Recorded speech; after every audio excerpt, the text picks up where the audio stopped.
Apa yang dikatakan Kepala Dinas DLH Banyuasin Isro Maita terkait berita viral diduga pencemaran limbah oleh PT Kasih Agro Mandiri KAM di Desa Lubuk Lancang, Kecamatan Suaktape, Kabupaten Banyuasin, Sumatera Selatan baru-baru ini. Dinas Lingkungan Hidup DLH akhirnya keluarkan surat sanksi administratif kepada perusahaan yang bergerak di bidang pengelolaan buah kelapa sawit tersebut. Berdasarkan dari sampel yang diambil dan dianalisa laboratorium, sehingga menghasilkan analisa pada tanggal 10 Agustus tahun 2021 yakni air pembuangan melalui pipa, bahwa nilai jumlah oksigen terlarut yang dibutuhkan oleh bakteri untuk menguraikan mengoksidasi hampir semua zat organik yang terlarut dan sebagian zat organik yang tersuspensi dalam air BOD 595 mg I. Dalam temuan tadi Dan apakah nilai di kebutuhan dalam limbah oksigen itu kimia apa? untuk mengurai seluruh bahan organik yang terkandung dalam air COT 1711 mg I. Selanjutnya tanggal 12 Agustus tahun 2021 pada kolom terakhir outlet nilai BOD 119 mg I dan COT 387 mg I. Kepala Dinas Lingkungan Hidup DLH Banyuasin Hair Isro Maita, MC mengatakan dari hasil analisa tersebut seharusnya BOD 100 mg I dan COT 350 mg I. Hasil analisa ini, kata Kadis Lingkungan Hidup Banyuasin, jelas melebihi baku mutu. Ya, dalam hal ini kita berikan sanksi administrasi dan secepatnya memperbaiki pengelolaan limbah pabriknya selama 3 bulan ke depan, jelasnya.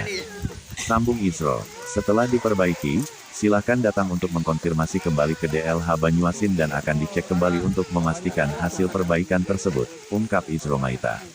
Masih kata Isro, dari hasil laboratorium, DLH Banyuasin memberikan teguran tertulis atau sanksi administratif kepada PT KAM berdasarkan surat nomor 348 KPTS DLH 2021 pada tanggal 16 Agustus tahun 2021. Jelas Isro Maita saat dikonfirmasi di ruang kerjanya, Selasa, tanggal 23 Agustus tahun 2021. Isro mengungkapkan, sanksi administratif tersebut dibatasi selama 3 bulan untuk perbaikan. Jika tidak diperbaiki, maka akan diberikan sanksi yang lebih berat yakni pembekuan izin dan masih bandel pencabutan izin lingkungan. Tutup Isro. Desa Biuku. Teks, Nasib. Bagaimana Bung tadi Bung? Perjalanannya sangat seru sekali. Apa namanya tuh, alur sungai sempit, penuh dengan rumput. Pakai perahunya kayak pecah-pecah gitu. Waduh, kalau kelebu basah semua nih. Oke, baiklah kita akan lanjutkan video lanjutannya dari hasil investigasi atau hasil survei lapangan tadi.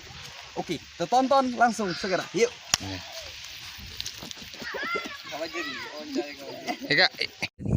Sejak undang-undang baru ini kan, undang-undang Cipta Kerja ini, kemudian ada peraturan pemerintah nomor 21 tahun 2021 ini. Jadi izin itu tidak ada lagi istilahnya izin itu kan. Yang ada tuh persetujuan teknis sama surat layak operasi. Nah, kalau surat persetujuan teknis itu dia sudah ada bulan April kemarin. Dia sudah dilakukan persetujuan. Nah, dari situ nanti kita cek artinya yang disetujui itu sama tidak dengan kondisi lapangan. Nah, itu. Jadi kalau dia misalnya tadi kan di dalam persetujuan teknis itu kan ada baku mutu air limbah. Misalnya tadi kan pH-nya harus berapa, BOD-nya harus berapa, COD-nya harus berapa.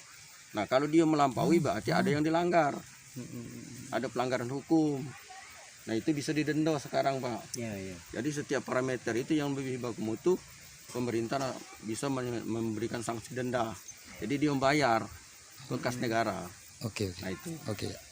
Nah, bagi masyarakat kalau dia memang ada keluhan, ya silakan sampaikan keluhannya kan.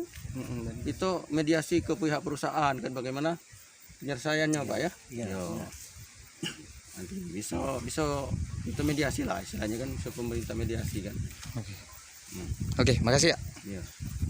Itu ditemukan memang ada pipa pembuangan air limbah dari pabrik ya. Jadi kita cuma tidak tahu posisinya, apakah dari kolam terakhir, apakah dari kolam sebelumnya kan. Karena kita tadi tidak ngecek sampai ke kolam pabrik ya. Jadi kita periksa secara laboratorium lapangan ya. Kita periksa pH-nya, kebetulan 8,20 tadi. Jadi yang normal itu 6 sampai 9. Jadi dia berarti sudah normal kan. Masih dalam ring antara 6 sampai 9. Kemudian kita cek DO. DO itu artinya kadar oksigen terlarut di dalam air. Nah, tadi 2,44.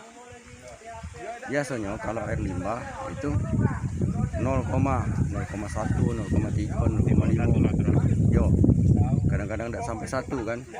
Berarti itu air limbahnya sudah diolah kalau dari lapangan. Cuman itu kan ada 5 parameter. Itu baru 2 parameter. Ada 4 parameter lagi, 6 parameter kan. 6 parameter yang harus diuji di laboratorium. COD, BOD kan. Nah, minyak lemak, TSS kan. Nah, itu nanti hasilnya 2 minggu. Nah, itulah yang di laboratorium inilah yang nentukan kan. Hasil analisis di laboratorium. Nah, sebenarnya bagi masyarakat, kalau limbah pabrik sawit ini kan dia kan organik, artinya buah sawit itu kan dimakan minyak itu. Nah, dari kalau mengkhawatirkan ini termasuk limbah bahan berbahaya dan beracun, tidak, bukan kategorinya Ini termasuk limbah organik. Cuman air limbah ini kan penguraiannya di alam atau di air, artinya membutuhkan oksigen untuk penguraian bakterinya itu kan, mikrobanya itu. Sehingga oksigen yang ada di air ini dipakai untuk itu. Jadi ikan misalnya kayak yang membutuhkan oksigen yang banyak ini kan tidak tahan kalau kurang oksigen, mengap-ngap dia kan. Dia pindah tempat lain, atau kalau tidak sempat pindah mati. Itu dampaknya kan. Dampaknya. Jadi kekurangan oksigen pada intinya. iya, kekurangan oksigen intinya kan. Kemudian Bukan keracunan. bukan keracunan, kekurangan oksigen. Kemudian dia nyubur ke Tim yang mencari fakta yang mana ada limbah di daerah Sungai Biuku yang mengakibatkan warga sangat resah. Ini tim dari DLH Banyasin mengambil sampel yang ada saat di lokasi pembuangan limbah itu.